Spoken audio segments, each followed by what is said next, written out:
New disease scare in Kerala. Brain-eating amoeba detected. 19 deaths reported. What is this amoeba attack? Yes, friends, in God's own country, Kerala, a new invisible monster has made its entry. An amoeba that literally eats the human brain. This invisible infection has shaken the whole state. People are living in daily fear. Already 19 people have lost their lives to this deadly amoeba attack. And now fresh cases are coming up in 61 more people. All of them fighting for survival. Doctors say that once infected, 95% of patients don't survive in this brain-eating amoeba cases. That's why panic is spreading fast. And since Kerala shares borders with Karnataka and Tamil Nadu, in these two states also, alert level is high. But friends, what exactly is this brain-eating amoeba? Why is it so dangerous? How does it enter the human brain at first place? And most importantly, how can we stop it? We will explain everything. Watch this video till the very end.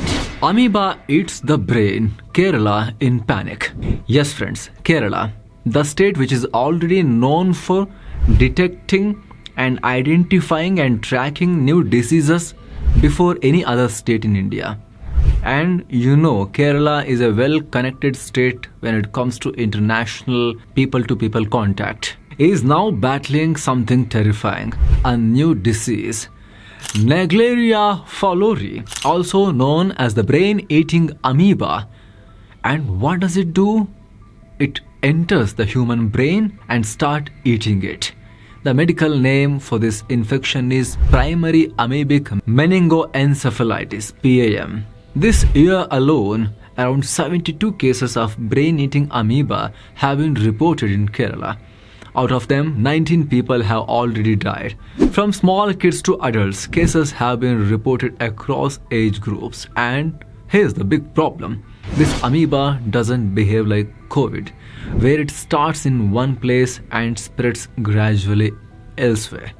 Instead, it's popping up randomly across Kerala, Kozhikode, Malappuram, Kannur, almost everywhere. That is why Kerala's Health Minister Veena George admitted investigating this disease is proving extremely complicated. A special task force has been formed. Statewide testing is underway, but the task force itself says the infection is spreading fast, and this time it's not limited to 1 or 2 districts. What is brain-eating amoeba? How does it enter the brain? Now you might remember the word amoeba from your school days. Microscopic organisms with no fixed shape. Every one of us remember drawing it in our school days. There are many types of amoebas in nature, but the deadliest for humans is this one, Naegleria fowleri. It was first identified in Australia in the 1960s. Today, it's attacking our people in Kerala. Size just 7 to 10 micrometers, even smaller than a human cell. And they're thermophilic, meaning they love warm water. They love warmth. So you will find them in ponds, lakes, rivers, hot springs, even poorly maintained swimming pools. When humans enter such waters, the amoeba enters the body through the nose, and from there it travels straight to the brain. You might wonder now, if it enters through the nose, shouldn't it directly go to the lungs first? Yeah, good question. But here is why it doesn't do that. The lungs are slightly cooler in temperature and have stronger immune response, immune defenses. But the brain, on the other hand, is warmer, around 38.5 degrees Celsius, and a perfect environment for this amoeba to survive. Now you may ask, okay, won't it enter through the mouth and get into our stomach and cause trouble?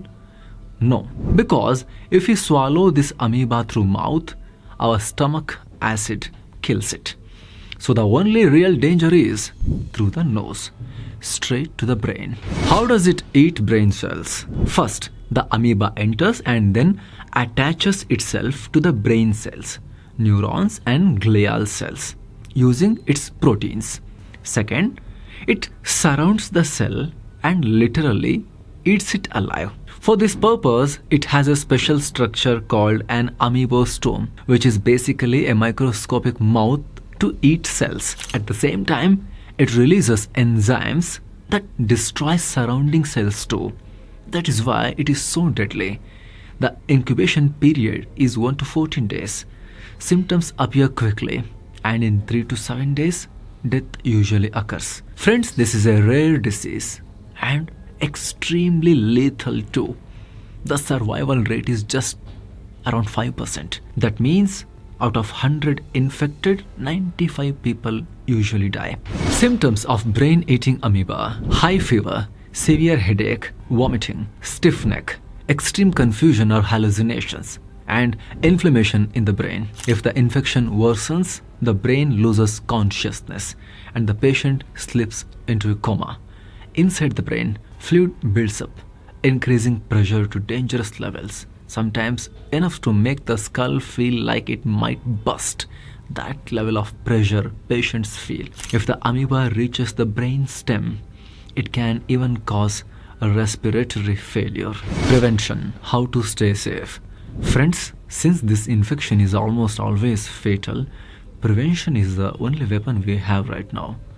Avoid letting water enter your nose while swimming or bathing in lakes, ponds, or hot springs.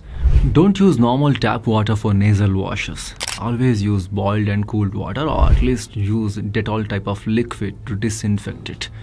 Avoid playing or diving in slow-moving irrigation tanks, ponds, or unmaintained swimming pools. Kids especially should not play in wet soil near water sources because amoebas can live there too.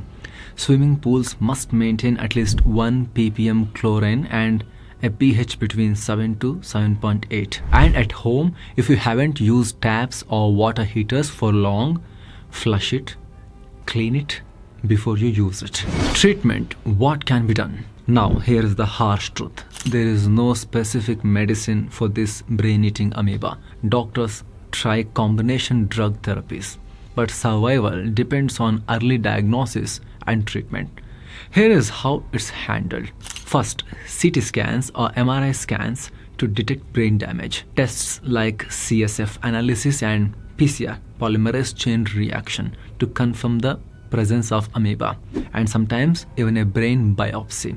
Once detected, anti-amoebic drug therapy is started immediately.